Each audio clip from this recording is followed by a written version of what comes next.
오늘 우리에게 주시는 하나님의 말씀 에베소서 1장 15절에서 19절까지 말씀입니다. 에베소서 1장 15절에서 19절 말씀 신약 성경 310면에 있습니다.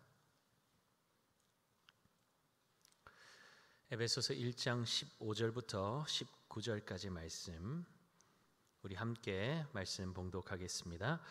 이로 말미암아 주 예수 안에서 너희 믿음과 모든 성도를 향한 사랑을 나도 듣고 내가 기도할 때에 기억하며 너희로 말미암아 감사하기를 그치지 아니하고 우리 주 예수 그리스도의 하나님 영광의 아버지께서 지혜와 계시의 영을 너희에게 주사 하나님을 알게 하시고 너희 마음의 눈을 밝히사 그의 부르심의 소망이 무엇이며 성도 안에서 그 기업의 영광의 풍성함이 무엇이며 그의 힘의 위력으로 역사하심을 따라 믿는 우리에게 베푸신 능력의 지극히 크심이 어떠한 것을 너희로 알게 하시기를 구하노라. 아멘. 자, 우리 인사하기 전에 암송구절 한번 할까요? 자, 여러분 펼쳐 놓으셨죠? 네, 살짝 보세요. 에베소서 1장 13절. 그 안에서 너희도 시작. 그 안에서 너희도 진리의 말씀 곧 너희의 구원의 복음을 듣고 그 안에서 또한 믿어 약속의 성령으로 인치심을 받았으니. 에베소서 1장 13절 말씀. 아멘. 여러분들 거의 다 외우신 것 같아요. 그렇죠? 네, 좋습니다. 계속적으로 말씀 우리가 암송하고 아마 교구별로도 계속 암송 구절 예쁘게 이렇게 디자인된 그 말씀 구절이 계속적으로 교구마다 전달되고 있죠? 안 되고 있어요? 네, 어디선가 새고 있네요. 감사합니다. 계속적으로 말씀 구절 탁 돼 있는 거 자녀들에게 보내주시고 또 주변 지인들에게 보내주시고 계속 말씀 안에 우리가 거할 수 있도록 말씀을 암송하고 읽고 묵상하고 또 같이 나누고 그러면서 말씀이 우리 안에 차고 흘러넘쳐서 정말 이 공동체 오기만 해도 기쁨이 넘치고 기대감이 넘치고 그랬으면 좋겠습니다.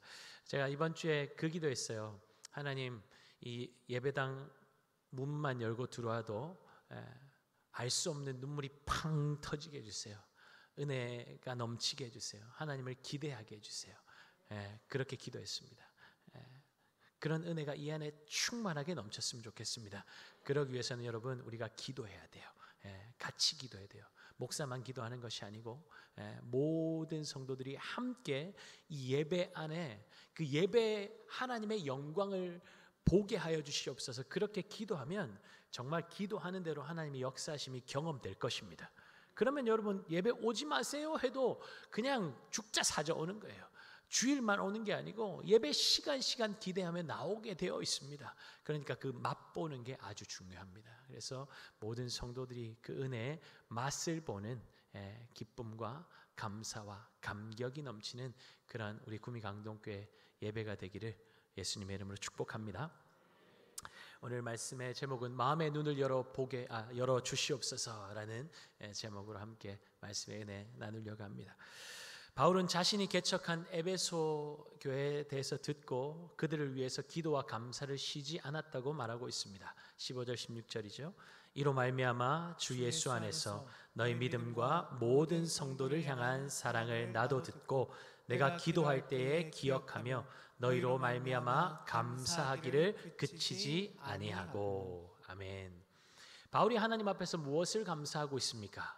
예수 그리스도에 대한 에베소 성도들의 믿음과 모든 성도를 향한 그들의 사랑을 듣고 바울은 감사하고 있습니다. 왜입니까? 믿음과 사랑은 하나님의 구원이 그들의 삶 가운데 일어났다는 표식이기 때문입니다.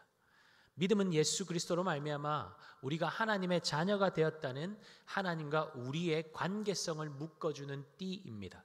사랑은 어떻습니까?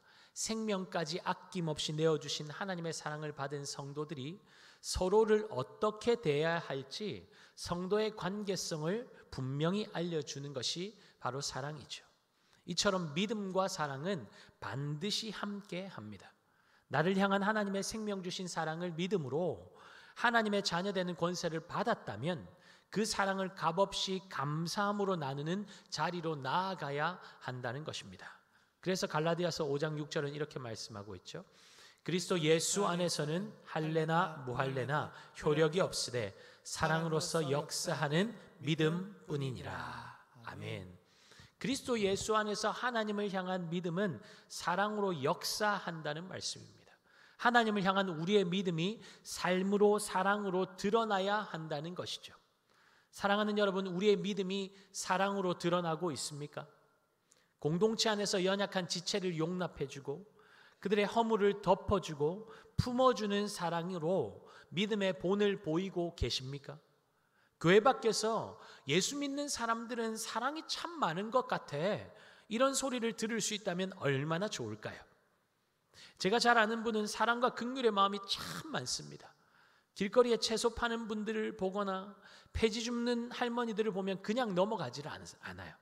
가서 일부러 팔아드리고 폐지 줍는 분들에게 찾아가서 추운데 너무 고생하신다고 손을 잡아드리고 그분의 하는 일을 도와드리고 따뜻한 국물 사드시라고 몇만 원씩 손에 쥐어드리고, 그런데 그걸 자녀가 보는 거죠. 그러니 그 딸도 지나가다가 그런 분들을 만나면 꼭 좀 팔아드리자고, 가서 좀 도와드리자고 말하는 것을 여러 번 보았습니다. 이처럼 사랑은 흘러가게 되어 있습니다. 부모가 하나님 사랑받은 자답게, 믿음의 사람답게 사랑을 흘려보내며 사니까 자녀들도 그 사랑의 본을 보고 배우게 되는 것이죠. 교회 안에서도 먼저 믿은 성도가 연약한 성도들을 향해서 주님의 사랑을 실천하는 모습을 보인다면 신앙생활은 이렇게 하는 것이구나, 그분에게 큰 울림으로 다가와서 나도 저 집사님처럼, 저 권사님처럼, 저 장로님처럼 나도 저렇게 한 영혼을 섬겨야 되겠구나 하는 도전이 생기는 것 아니겠습니까? 그러면 그 믿음과 사랑은 가정과 교회를 더욱더 건강한 주님의 몸으로 세우게 되는 것이죠. 바라고 소원하는 것은 하나님을 향한 믿음이 서로를 향한 사랑으로 이어져서 구미강동교회가 더욱더 견고한 그리스도의 몸으로 세워지는 은혜가 있기를 예수님의 이름으로 축복합니다. 그러면 공동체 안에는 사랑이, 감사가 넘치게 되는 것입니다. 여러분, 한 영혼이 그리스도의 몸이 되어서 공동체 안에서 아름답게 성장해 나아가는 것, 그것만큼 공동체의 큰 유익과 기쁨이 어디 있겠습니까? 나중된 자가 먼저 되는 것을 볼 때 우리는 기꺼이 박수 쳐주고 함께 기뻐하고 그 지체로 인해서 감사할 수 있습니까? 바울은 에베소 성도들의 믿음의 성장에 대해서 어떻게 반응하고 있습니까? 너희로 말미암아 감사하기를 그치지 아니하고, 한 번 감사하고 끝난 게 아니고 아이고 참 감사하네, 아이고 저 성도가 믿음으로 자라니 참 그게 아니고 그치지 않았대요. 감사가 끊이질 않았대요. 바울은 지금 감옥에 있습니다. 그런데 믿음의 지체들로 인해서 감사가 그치지 않는다는 것이죠. 감사가 상황과 환경을 압도하고 있는 것입니다. 여러분, 누군가를 향해서 하루에 몇 번 정도 감사를 표현하십니까? 한번 생각해 보세요. 여러분, 교회 들어올 때 감사 표현하셨어요? 아이고 추운데 바깥에서 주차 안내하시느라고 너무 수고가 많죠? 감사해요. 네. 몇 번 정도 하시는 것 같아요. 하루 세끼 밥상을 받으시는 삼식이 여러분, 아내에게 감사를 표현하고 계십니까? 집안일 손도 까딱하지 않고 소파에만 앉아 있는 남편을 향해서 나는 당신이 있어서 참 감사해, 언제 표현해 보셨습니까? 자녀를 향해서 너의 존재만으로도 나는 하나님께 얼마나 감사한지 몰라, 너는 나의 감사의 제목이야, 자녀에게 표현하고 계십니까? 하나님을 향해서는 어떻습니까? 오늘 이 자리에 나와서 예배 드릴 수 있다는 사실이 감사하십니까? 찬양할 수 있는 목소리를 주신 것 감사하세요?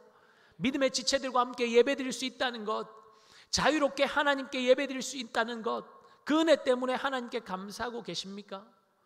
우리의 삶에 당연한 것 하나도 없었던 것은 모든 것이 은혜였소.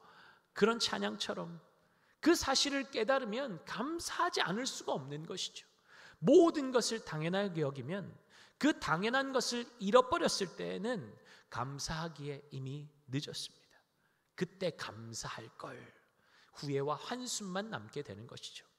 그러나 너무나 당연하고 사소한 것들로부터 감사를 표현하기 시작하면 우리 삶에 놀라운 변화가 일어나는 것을 보게 될 줄 믿습니다. 우리 옆에 지체들에게 한번 인사할까요? 옆에 앉아주셔서 감사해요. 함께 예배 드릴 수 있어서 너무 감사해요. 여러분, 작은 것부터 사소한 것부터 감사를 표현할 때 왜 놀라운 변화가 일어납니까? 하나님께서 우리의 말을 하나도 놓치지 않고 다 듣고 계시기 때문입니다. 빌립보서 4장 6절 7절에 바울이 뭐라고 권면하고 있습니까? 함께 보겠습니다. 아무것도 염려하지 말고 다만 모든 일에 기도와 간구로 너희 구할 것을 감사함으로 하나님께 아뢰라. 그리하면 모든 지각에 뛰어난 하나님의 평강이 그리스도 예수 안에서 너희 마음과 생각을 지키시리라. 아멘. 여러분, 하나님께 감사함으로 기도하며 나아가면 하나님께서 책임지신다는 말씀 아닙니까? 그런데 하나님이 어떤 분이신지 모르면 맡길 일도 없고 기대할 일도 없는 것이죠. 그러니 에베소 교회 성도들을 위해서 바울이 간절하게 기도하는 것이 무엇입니까? 17절이죠. 우리 주 예수 그리스도의 하나님 영광의 아버지께서 지혜와 계시의 영을 너희에게 주사 하나님을 알게 하시고, 하나님이 어떤 분이신지 아는 것이 성도의 가장 큰 복이기에 바울은 그것을 간절하게 구하고 있는 것입니다. 하나님의 하나님 되심을 모르면 우상 숭배로 갈 수밖에 없습니다. 교회가 하나님 중심이 아니라 왜 인간 중심으로 가게 됩니까? 하나님을 모르기 때문이죠. 이것은 지적으로 아는 것을 말하는 것이 아닙니다. 교회 다니는 사람 중에 하나님을 모르는 사람은 아무도 없습니다. 모두 다 압니다.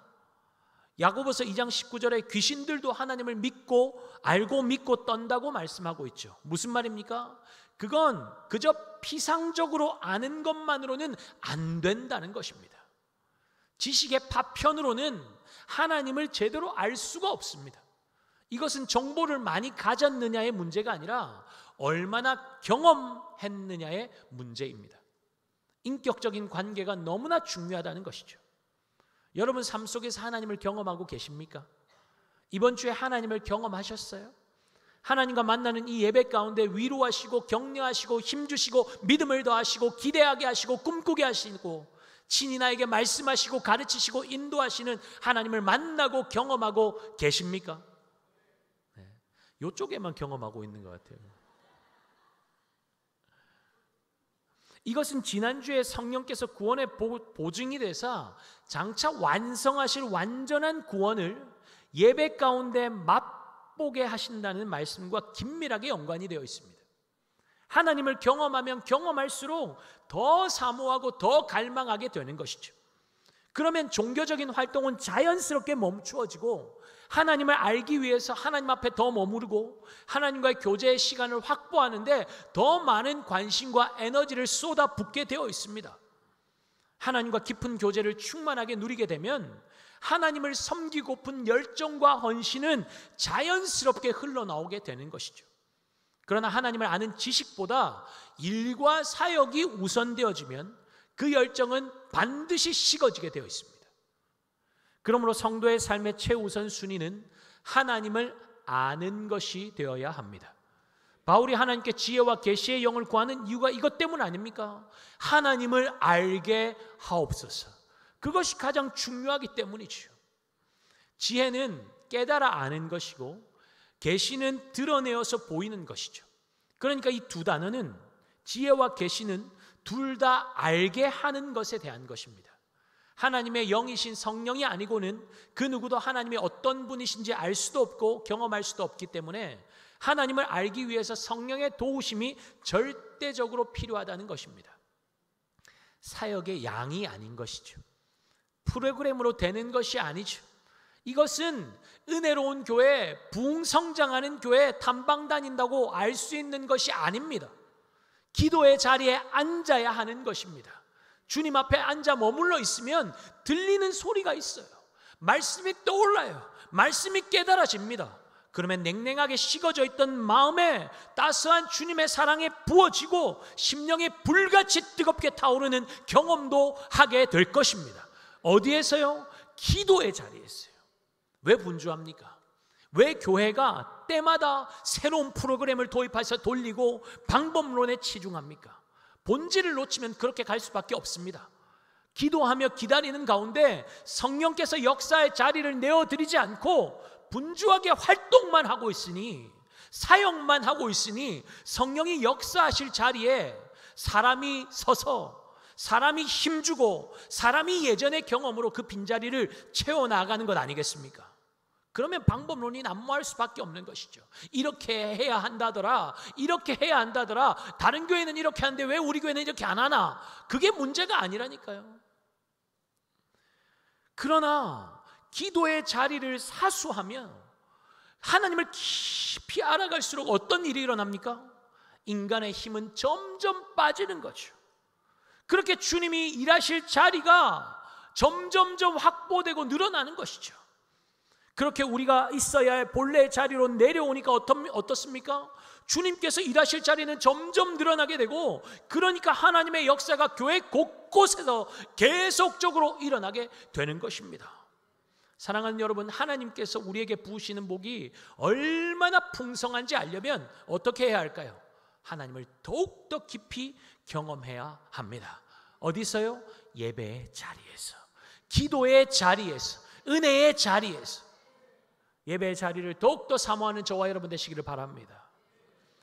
여러분, 구미강동교회에서 드려지는 모든 예배를 위해서 꼭 기도하시고, 기도하실 때 특별히 예배마다 지혜와 계시의 영을 부으셔서 모든 성도들이 하나님을 더욱더 깊이 아는 은혜를 허락하여 주시옵소서. 이 기도 제목으로 꼭 기도해 주시기 바랍니다. 그렇게 함께 온 성도들이 예배를 위해서 기도하다 보면 모든 성도들의 심령에 더 큰 기대와 갈망이 생기게 될 것입니다. 그러면 예배 자리 찾아 나오는 거죠. 신앙의 연수가 더할수록 하나님을 더 깊이 아는 은혜가 저와 여러분에게 있기를 예수님의 이름으로 축복합니다. 바울이 두 번째로 강구하고 있는 내용은 무엇입니까? 18절에 무엇을 구하고 있죠? 마음의 눈을 밝혀달라는 것입니다. 죄는 우리의 두 눈을 가립니다. 보아야 할 것을 보지 못하게 하죠. 여러분, 바울이 예수님을 만나고 난 이후에 눈에서 비늘이 벗겨지는 경험을 하게 됩니다. 눈이 가리워져 있으니 그가 어떻게 살았습니까? 눈이 가리워진 줄도 모르고 정작 보아야 할 주님은 보지 못하고 그저 그 앞에 보이는 사람은 때려잡아 죽여야 할 사람만 보입니다. 그렇게 주님의 일을 방해하며 죽이는 삶을 살았습니다. 그러면서 나는 하나님의 일에 특심인 사람이라고 자부하고 있었죠. 죄로 인해서 눈이 가리워져 있었기 때문입니다. 그러니 바울은 성령께서 에베소 교회 성도들의 눈을 밝히셔서 그들을 부르신 하나님의 부르심의 소망이 무엇인지 알게 해달라고 간절하게 기도하는 것입니다. 하나님께서 저와 여러분을 부르신 목적, 이유가 무엇입니까? 고린도전서 1장 9절에 이렇게 말씀합니다. 함께 보겠습니다. 너희를 불러 그의 아들 예수 그리스도 우리 주와 더불어 교제하게 하시는 하나님은 미쁘시도다. 아멘. 네. 왜 부르셨다고요? 교제하게 하시려고, 교제하려고. 하나님께서 우리를 부르신 목적은 특별한 일 감당하고 인류 평화를 위해서 대단한 이바지를 하고 그런 게 아니에요. 우리가 생각하는 그런 것이 아닙니다. 하나님은 우리와 교제하시려고 우리를 부르셨다는 것입니다. 결국 이것은 무엇과 연결됩니까? 하나님이 어떤 분이신지 아는 것과 깊이 연결됩니다. 하나님이 어떤 분이신지, 우리를 부르신 목적이 무엇인지 모르니까 하나님의 뜻과 의도와 상관없이 우리는 하나님을 만족시키려는 시도를 할 때가 너무나 많습니다. 마치 무엇인가 대단하고 특별한 일을 해야만 하나님을 기쁘시게 할 수 있는 것처럼 생각하여서 일 자체에 몰두하죠. 그런데 우리 하나님이 원하시는 것이 무엇이라는 것입니까? 교제라는 것입니다. 함께 손을 맞잡고 눈을 맞추고 함께 시간을 보내며 교제하고 싶으신 것이죠. 여러분, 명절을 가족들과 함께 보내셨을 텐데 부모님이 자녀에게 원하는 것이 무엇입니까? 자녀들이 봉투 두둑하게 채워 오는 것입니까? 선물 한 보따리 싸들고 오는 것입니까? 그렇지 않죠. 그런데 마치 부모님이 그런 걸 원하시는 것처럼 방문 목적이 봉투 드리고 선물 드리는 것만으로 그쳐버린다면, 잠깐 들렀다가 밥 한 끼도 제대로 하지 않고 쌩 하고 떠나버린다면 부모님의 마음은 어떨까요? 부모님은 그저 자녀들과 손주들과 함께 식탁에 둘러앉아서 밥 먹고 그저 얼굴 보면서 살아가는 이야기를 듣는 교제의 시간, 그것이 부모님이 진짜 자녀들과 함께 하고 싶은 이유 아니겠습니까? 우리 아버지 하나님도 마찬가지죠. 하나님께서 우리를 예배로 초청하고 부르시는 것은 함께 교제하자고 부르는 것입니다. 나에게 나올 때 헌금 많이 가져와라. 그래야 내가 기쁘다. 나에게 왔으면 나를 사랑하는 만큼 봉사하고 헌신해야지. 우리 하나님은 그런 분이 아니시라는 거예요. 하나님은 이 예배 시간에 우리가 하나님께 얼마나 소중하고 귀한 존재인지, 그냥 너의 존재만으로도 나는 너무나 기쁘다. 네가 이 자리에 있는 것만으로도 나는 만족해. 좀 부족하고 모자라면 어때? 넌 나의 사랑하는 아들, 딸이란다. 좀 실수하면 어떠냐? 내가 너의 아빠인데 뭘 그렇게 부끄러워하고 죄스러워서 내 앞에 와서 고개도 들지 못하고 움츠려 있냐? 고개 들어라. 네 얼굴 좀 보자. 다른 곳을 향하고 있는 너의 시선 좀 나에게 맞춰주지 않겠니? 난 계속 너만 바라보고 있는데. 힘들고 어려운 것 있으면 나에게 다 말해라. 다른 사람들은 관심도 없고 네 이야기에 귀 기울여주지 않아도 난 한순간도 너에게서 눈 돌리지 않을 것이고 너의 이야기에 귀 기울이고 있을 거야. 여러분, 이분이 우리 하나님이십니다. 하나님이 어떤 분이시고 그 하나님께서 나를 부르신 목적을 안다면 우리 안에 소망이 생기는 것 아닙니까? 그러면 우리의 상황과 환경이 문제가 되지 않는 것이죠. 가진 것 없고 내세울 것 하나도 없어도 우리는 하나님께서 나를 택하시고 부르셨다는 것을 아는 것만으로도 소망을 가질 수 있는 것입니다. 에베소서 1장 4절에 하나님께서 창세전에 우리를 택하신 이유가 무엇이라고 말씀하고 있습니까? 그 앞에 거룩하고 흠이 없게 하시려고. 거룩하고 흠이 없게 하시려고.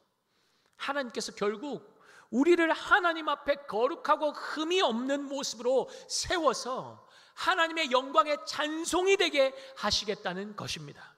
그러니까 지금 어떤 모습인지가 중요하지 않다는 거예요. 그렇다고 막 살아야 된다는 이야기도 아니겠지만 하나님께서 책임지시고 자신의 자녀들을 거룩함과 흠이 없도록 이끌어 가시는 줄 믿으시기 바랍니다. 부르신 분이 끝까지 책임지십니다. 아멘입니까? 여러분 옆에 계신 분들에게 한번 고백합시다. 부르신 분이 끝까지 책임지신답니다. 아멘입니까? 아멘. 부르신 분이 책임지십니다. 한숨과 절망이 가득한 세상에 속하여 살지만 우리를 계속적으로 앞으로 전진하게 만드는 힘이 무엇입니까? 부르심의 소망입니다. 로마서 5장 5절이죠. 함께 보겠습니다. 소망이 우리를 부끄럽게 하지 아니함은 우리에게 주신 성령으로 말미암아 하나님의 사랑이 우리 마음에 부은 바 됨이니. 아멘.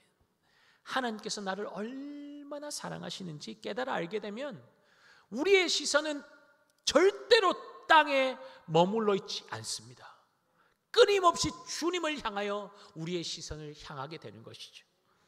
예수 그리스도로 말미암아 하나님의 아들 곧 상속자가 된 성도가 자신의 하늘의 유업을 받은 상속자인 것을 깨달아 알게 되었는데 썩어 없어질 것들, 세상의 헛된 것들에 집착하며 살겠습니까? 그렇지 않죠. 오히려 하늘을 바라보며 영원한 것을 사모하며 사는 것이죠. 바울이 지혜와 계시의 영을 부어주셔서 마음의 눈을 밝혀서 성도에게 주어진 기업의 영광의 풍성함이 얼마나 크고 놀라운지 깨닫게 해달라고 간구하는 이유가 바로 그것 때문입니다. 사랑하는 여러분, 저와 여러분을 위해 예비된 기업은 베드로의 말을 빌리자면 썩지 않고 더럽지 않고 새하지 아니하는 유업이고 우리에게 주시려고 하늘에 간직하신 것입니다. 그 영광의 풍성함이 우리는 무엇인지 구체적으로는 알 수 없지만 예수님께서 재림하셔서 완전한 구원이 우리에게 임하는 날 넘치도록 부어주실 기업의 영광을 하나님께서 우리 안에 보증으로 주신 성령을 통해서 지금 이 예배의 시간에 우리에게 맛보기로 보여주고 계십니다. 그러니 맛보는 것이 너무나 중요한 것이죠. 맛을 보아야 소망할 수 있는 것 아니겠습니까?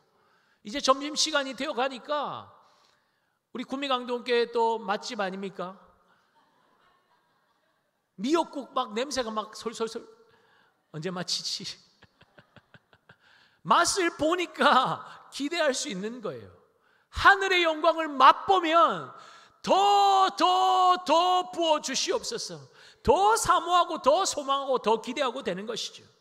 바라고 소원하는 것은 성령 하나님께서 우리의 눈을 여셔서 그리스도와 함께 상속자된 우리에게 부어주실 기업의 영광의 풍성함이 어떠한 것인지 이 시간 맛보고 깨달아는 은혜가 있기를 예수님의 이름으로 축복합니다. 여러분, 풍족함을 누리며 사는 아이들은 어떻습니까? 유괴범들이 내미는 그 사탕 하나에 꼬임당해서 끌려가지 않죠. 하물며 하늘의 영광을 풍성히 누리며 사는 자가 어찌 땅에 허접한 것들의 마음을 빼앗기며 살아가겠습니까? 그럴 수가 없는 것이죠. 하늘의 영광, 하늘의 영광, 나의 마음속에 차고도 넘쳐 할렐루야를 힘차게 불러 영원히 주를 찬양하네. 할렐루야. 한번 고백할까요? 하늘의 영광, 하늘의 영광, 나의 마음속에 차고도 넘쳐 할렐루야를 힘차게 불러 영원히 주를 찬양하리. 하늘의 영광, 하늘의 영광, 하늘의 영광, 나의 맘속에 차고도 넘쳐 할렐루야를 힘차게 불러 영원히 주를 찬양하리. 아멘. 하늘의 영광을 맛보면 할렐루야, 할렐루야가 차고 넘치게 될 줄 믿습니다. 순간순간 터져 나오는 거예요. 할렐루야, 할렐루야. 이러한 고백이 하나님께 예배드리는 이 시간에 우리의 입술에 차고 넘치는 은혜가 있기를 예수님의 이름으로 축복합니다.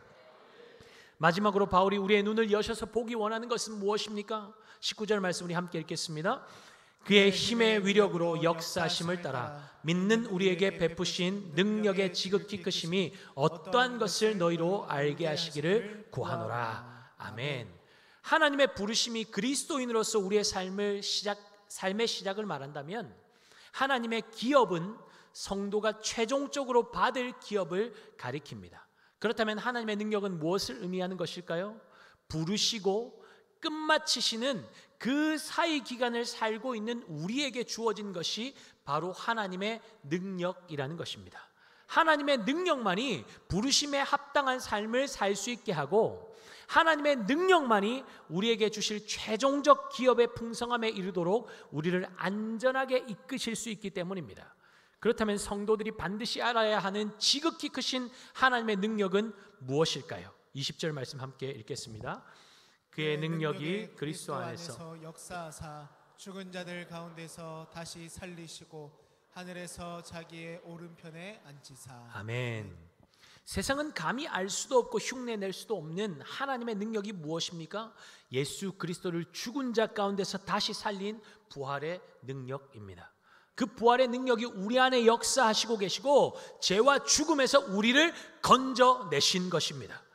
세상은 죽음의 공포로 가득 차 있죠. 죽기를 무서워하여서 한평생 매여서 종노릇하며 살아갑니다. 그것이 죽음의 세력을 잡고 있는 마귀, 원수 마귀의 통치 방법인 것이죠. 그러나 예수 그리스도 안에 있는 우리는 어떻습니까? 예수 그리스도께서 마귀를 멸하심으로 모든 매임에서 우리를 자유케 하셨습니다. 로마서 8장 1절 2절에 뭐라고 말씀하고 계시죠? 그러므로 이제 그리스도 예수 안에 있는 자에게는 결코 정죄함이 없나니 이는 그리스도 예수 안에 있는 생명의 성령의 법이 죄와 사망의 법에서 너를 해방하였습니다. 할렐루야. 사랑하는 여러분, 성도는 예수 그리스도 안에서 죄와 죽음을 이긴 자들입니다. 예수의 부활을 지닌 자들이 바로 성도입니다. 예수께서 부활하셨으니 나도 부활한다. 이 부활의 소망이 성도의 삶을 이끌어가고 있는 것이죠. 초대교회 성도들이 환난과 핍박 속에서 자신의 생명을 걸고 믿음을 지켜낼 수 있었던 이유가 무엇입니까?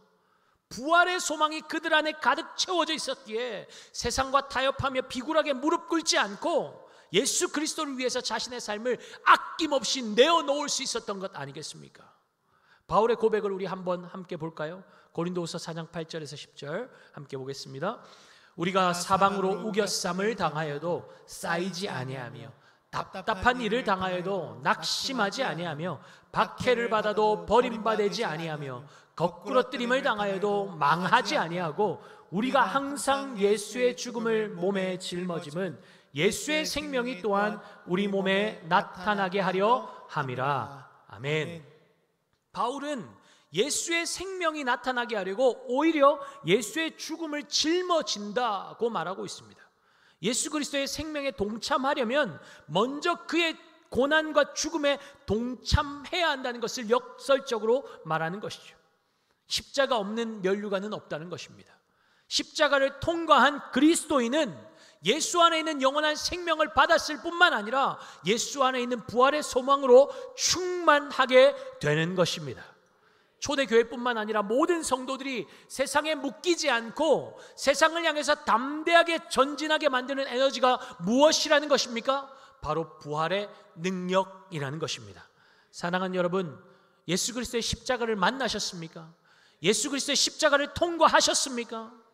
모든 죽은 자 가운데서 일으키시고 하늘 보좌 우편에 앉으신 하나님은 지금도 우리의 삶 가운데 끊임없이 생명과 능력으로 임하고 계신다는 사실을 잊지 마시기 바랍니다. 세상 속에서 우겨쌈을 당했습니까? 답답한 일을 만났습니까? 원수가 우리를 낙심하고 쓰러뜨리려고 하고 거꾸러뜨리려고 맹렬하게 공격을 쏟아붓고 있습니까? 이 예배 시간에 하나님께서 그리스도 안에 있는 부활의 능력을 우리에게 충만하게 부으시며 계속적으로 말씀하고 계신 것이 무엇일까요? 너는 박해를 당하여도 버림받지 않을 거야. 거꾸러뜨림을 당한다고 절대로 망하지 않을 것이다. 왜요? 너는 내가 부르고 성령으로 인치고 내 소유 삼은 나의 자녀들이기 때문이다. 내가 너희 안에 부어준 부활의 능력은 세상을 이기고도 남는 능력이다. 그러니 나만 바라봐라. 내 능력을 의지해라. 내가 너희와 함께하며 너희를 붙들어 줄 것이다. 너희를 답답하게 만들고 주저하게 만들고 뒤로 물러서게 만드는 그 모든 문제들을 뚫고 나아가게 할 힘이 나에게 있으니 나에게 와라. 나를 붙잡아라. 말씀하십니다. 사랑하는 여러분, 믿음은 보는 것의 싸움입니다. 영안이 열리지 않으면 어둠 가운데서 하나님께서 우리에게 베풀어 주신 그 놀라운 것들을 보지 못합니다. 눈이 열리지 않으니까 교회가 세속의 것들을 붙잡고 세속화되어 가는 것입니다. 살아계신 하나님 아버지와 교제하는 이 복된 예배의 시간, 우리의 눈이 열려서 전능하신 하나님을 보고 경험하고 맛보는 은혜가 있기를 예수님의 이름으로 축복합니다. 그러면 교회는 세속화가 아니라 천국화되는 거예요. 하늘의 기쁨이 충만하게 넘치는 거예요. 감사가 흘러 넘치는 거예요. 기쁨이 충만한 거예요.